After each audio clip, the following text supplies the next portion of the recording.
Hey everybody, this is Andy Hall. You're watching Best Advice Ever. This is the show where great people come on and talk about the best advice they ever got. Today, our guest is Damien Marie AtHope.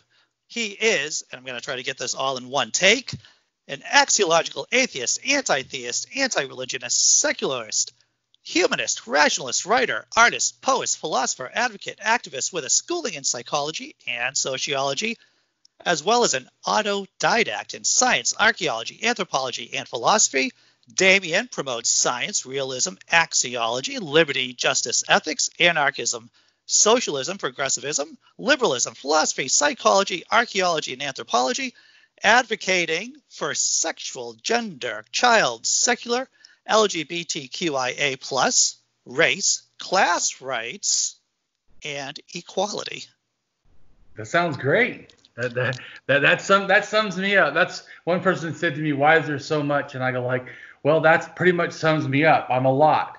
I have a lot of areas where I really go deep into, where most people don't do that. I really like things. I'm the kind of person though that you understand. I don't play video games ever. I don't read books of fiction ever. So, I mean, I spend all my time basically on nonfiction and learning. I mean, that's... A cursory look at your blog shows a wide variety of topics that you're interested in. Anything from the history of Antifa to the evolution of religion, a whole swath, a breadth of topics, and in-depth blog posts too. There are chunks, big meaty chunks of information there. Oh, definitely, and I like to also put sources and stuff in direct links, so people don't have to go get since the reference part and just go and find it. I try to put links right to what I'm got the info from, because I really don't like people. I'm a rationalist. I like people to have, in a sense, beliefs built on justification, like reason or logic, or stuff like evidence and science. So both sides. I like reason and evidence. I think those are the ways that we justify knowing things. And so I want people to be informed, not just put out nonsense. Like there's some, especially talking about prehistory. There's definitely some people on the internet that just spout absolute rubbish. And so I decided that I wanted to start my own show, History Voyagers, because I wanted to basically get better information out. Like I have a 10-part series I'm doing on Göbekli Tepe. And Göbekli Tepe is a 12,000-year-old temple in southeastern Turkey. Probably in the sense, kind of like the oldest temple sort of in the world. I see it as the emergence out of shame, me personally, my speculations. I see, in a sense, shamanism at that point, because of agriculture and sedentarism, where all of a sudden you go from hunter-gatherer, nomads in a sense, to now you're staying in one place, and that creates, because just right before Göbekli Tepe, there's already these kind of proto-cities sort of, where they're still hunter-gatherers, but they kind of also have towns. Kind of probably people today, where someone can, in a sense, own a house, but say work, overseas, or works, not always. So. Right. It sounds like it's right around the cusp of the agricultural revolution. Yeah, it's right around the agricultural revolution, which I think, to me, not only spread, the genes of the farmers, and not only the tools and the philosophy of our culture and horticulture, and animal husbandry, but also, to me, the religion, in a sense, package that kind of went with that. So I don't want to bury the lead here, because not only are you a blogger, but you do have a YouTube channel by the same name, Damien Marie AtHope. Yeah, Damien Marie AtHope, yeah. That people can easily find, just a cursory look on YouTube. Yeah, and I also have my blog, which is under my my website is under my name too, Damien Marie AtHope, and I also have, in a sense, even my email is Damien Marie AtHope, just dots, a period in between. I wanted it to be simple, but I also felt it was important to use my name. One thing is because, to me, like you said about a little bit before we started about being an activist, I'm an activist in a sense ever since I became an atheist, it was like almost the same time I became an anarchist. I used to be a Republican and a conservative, and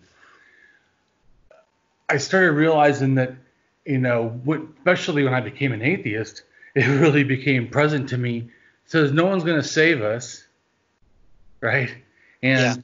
we're finite, fragile bodies alone in the world.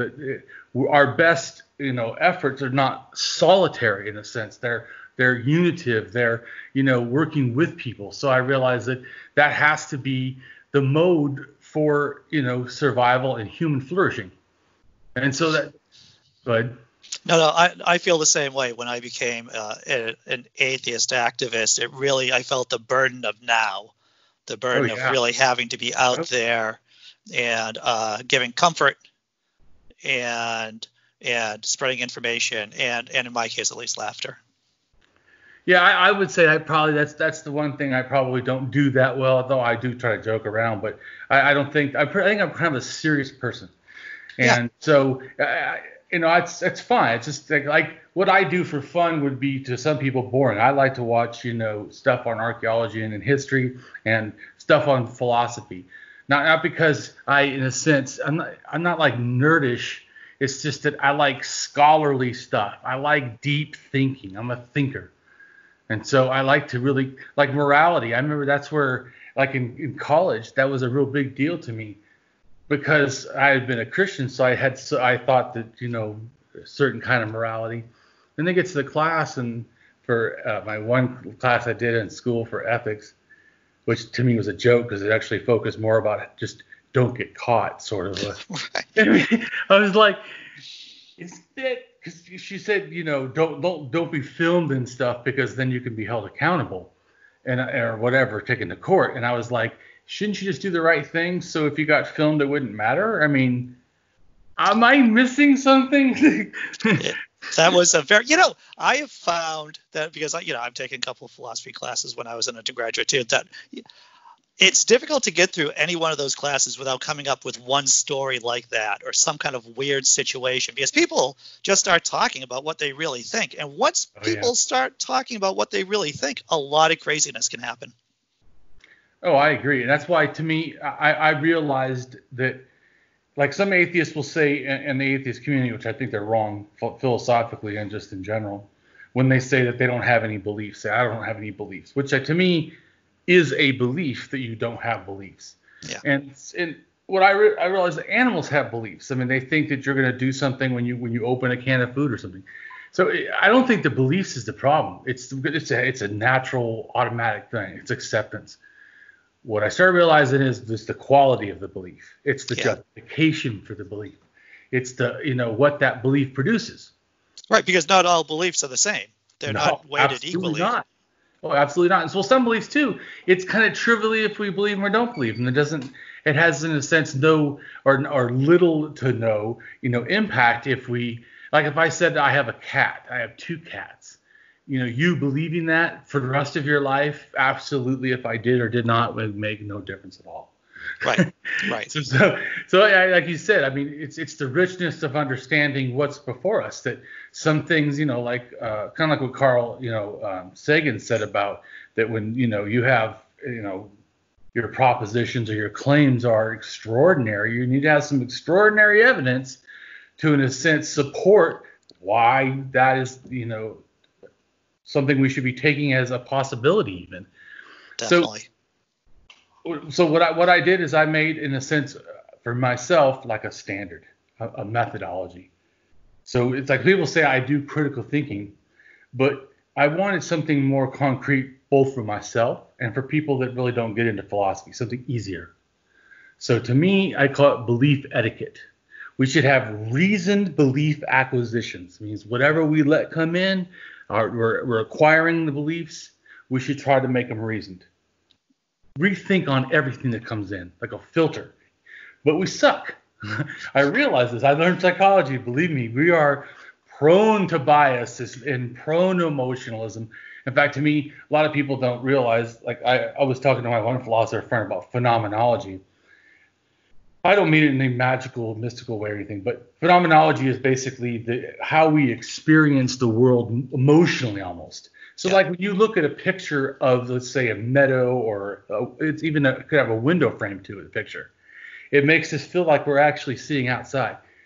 We're not in any way, but our reaction to what our mind is thinking it sees, which is our phenomenology, our experience, becomes different. Of looking at this picture, we feel free and open. I'm looking in the mirror, we feel, the room is bigger or something. It's just tricking our mind in a sense.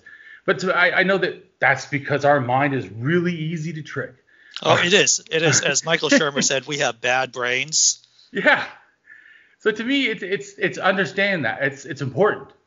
Oh yeah. I totally agree with you on that. Understanding how the brains are bad, the specific ways, because that can help get you some kind of insurance policy or some kind of protection against the way the brain can be bad consistently. Right. Well, it's an awareness, because what happens to me too is we have this defense mechanism socially as much as it is interpersonally, that we don't like to fail. We don't like to be wrong. Yeah. So, but the problem is we're not that great of thinkers. So we err often, and yet we don't want to admit that we erred. Thus we stay in the error or continue to repeat the error, or periodically are in a sense harmed by the error. And so, yes, I think that it's very important to be aware and diligent. That's why to me also there should be good belief maintenance. That means a reassessment of everything I believe. Everything I believe already right now is on the table. I'm willing to reassess it. I'm willing to relook at it. And I think that's important, because just because we once believed something and even thought that we had reason, that doesn't mean we still do. Even science. Imagine if science never updated. Yeah, never got bored, because I realized sometimes it's just getting a greater accuracy. It's not that it's wrong.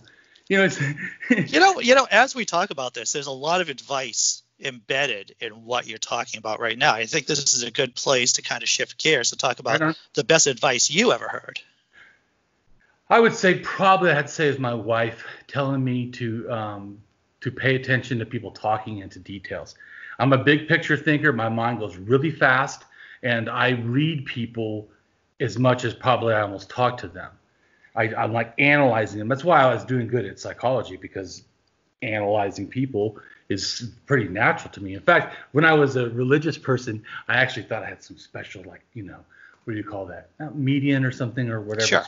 Whatever. I don't know exactly, but because I wasn't going to look into it, but I felt like I had, because I seemed like I could almost look at someone and like how they're like hold their face or tilt or whatever their eyes, not 100%, like I'm not saying like magic, but I felt like I was really able to do that and to read people and feel them when they talk, what words they use, just paying attention, which, like I said, really helped in counseling.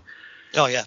But also it really helps to me, remembering that, that's not the only thing that's important, because I was paying, let's just say, my wife would say, I would talk to someone, I would forget their name. Yep. Because I'm too busy watching their eyes, looking at things, hearing the inflections, and I'm paying attention to all this, in a sense, minutia stuff, trying to figure out what's going on behind what you're saying.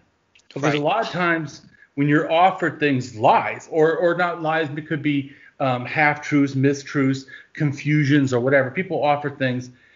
It's like I know that I try not to or be careful about generalizations, because generalizations is something we do because we like cliff notes. We're lazy. What you're saying, and tell me if I'm wrong on this, is try to be aware of the different levels of the conversation that you're having at any one time. Yeah. So it isn't just what you're naturally good at. Correct. It's because listening. Every conversation has different levels to it, doesn't it? Right. It's basically your body language, but it's also in some way you're trying to glean what's in the other what's going on behind the eyes, right? Right, which is what I would always do, paying too much attention to that's which is important. I mean, it helps. But if you don't pay attention to like what words people say, two things. One, you're wrong, because you'll say things that aren't right. So you can't ever win an argument or a discussion in a sense if you're constantly wrong, because the person will just blow it off. What are you talking about? Everything to me is we're straw manning them. We're building and destroying something that has nothing. It's like this one guy told me that you can't be an anti-theist and also support science. And I'm like, you could be in anything from a religionist to, mystic to an atheist. We could all support science. I don't even understand. So, and he's like, well, because you don't start with reality. And I'm like, it was this. No. Anyways, he was wrong. I kept telling him you're using all kinds of logical fallacies. No. And I go, plus, anyways, that's not the definition. You want to create a definition that no one else, not just me, they even look at the internet. No one agrees with that thing of what anti-theism means. And yet you want to then hold me accountable for what your interpretation is. Yeah. So have you developed any tricks or strategies to help you achieve this particular goal? Well, yes. So the one thing is having the standard with the three things, right? Belief etiquette, realizing that every belief has to be put in this cauldron of test. So it has to be test when it comes in.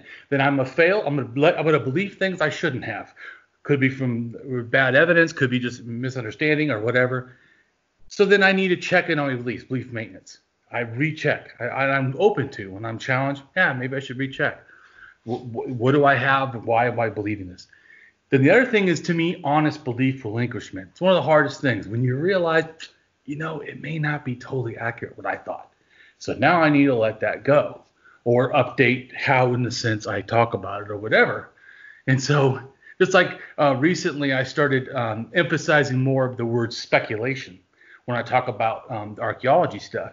It wasn't like before I was trying to, dupe somebody or not explain it. I would always say to me. I didn't know the word correct. I would say to me, I believe this, which is true. It's my speculation. But I like the word speculation too because I heard an archaeologist talk about it in a video and I go, that's the word I want to say because I think it transmits the idea a lot faster. Because though I do think the stuff, I do have some support for my thinking, that is not the same thing as saying 100% I know. Like some people do and think, I know that the aliens built the pyramids. You don't know that. Right. Yeah, you don't know that. You don't know that at all. Yeah. So if your wife was here, how would she gauge your ability to take in what this kind of advice that she gave you and how that's slow? It took a long time because some of I'm kind of arrogant. I'm humble in the fact that I'm willing to learn from people, but I'm also kind of arrogant. It's my nature. I mean, it's sure. I'm kind of mild sociopath, sort of. I mean, not real bad, but I don't know. I'm just saying, I had child abuse. It's from extreme child abuse. It's not from.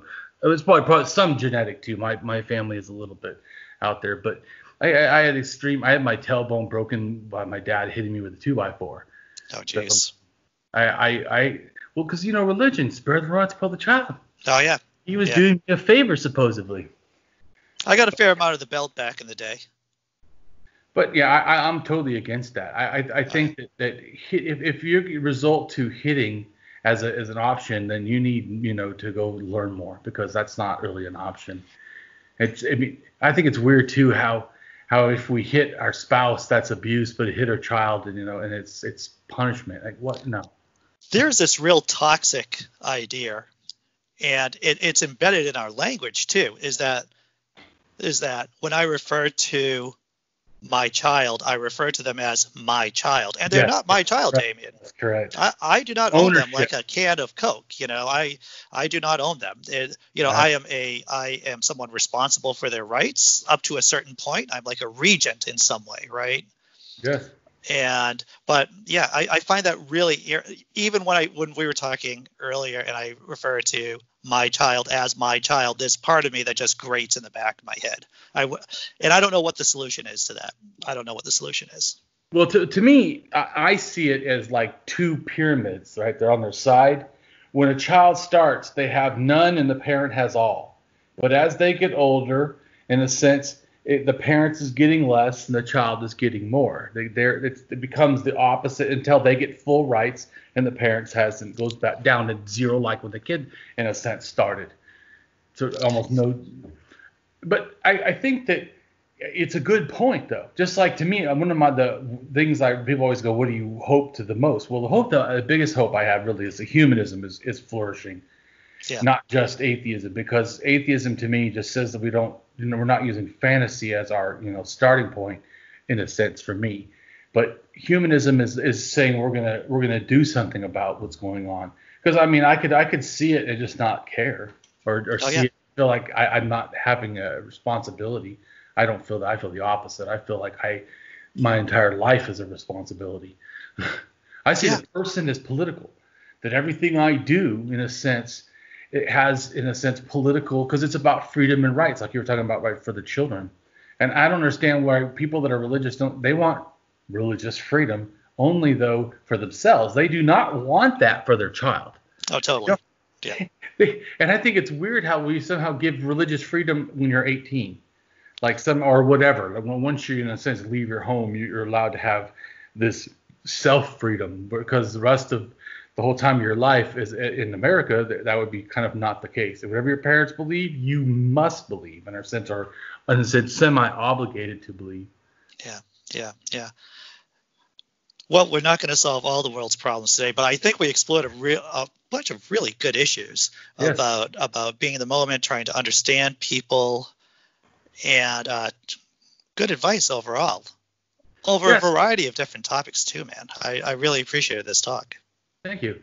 And so one of the things too that, like you were talking about people and rights, that's something like people ask, like, how can you be kind, in a sense, towards religious people? One is compassion. I was 35 before I became an atheist, so I'm no one to talk and look at someone else and call them a fool, to their face, when I was the fool. I mean, I totally understand. Speaking as someone who was brought up as a Baptist, not a Southern Baptist, but a Baptist, I had all these crazy ideas too, and it took time to get rid of them all. Right. So to me, I wanted to have a standard of how, because I'm a value theorist, and Axiology is value theory, and I wanted to look at how do I assess people? What category, in a sense, do I put people in? To me, people are dignity beings.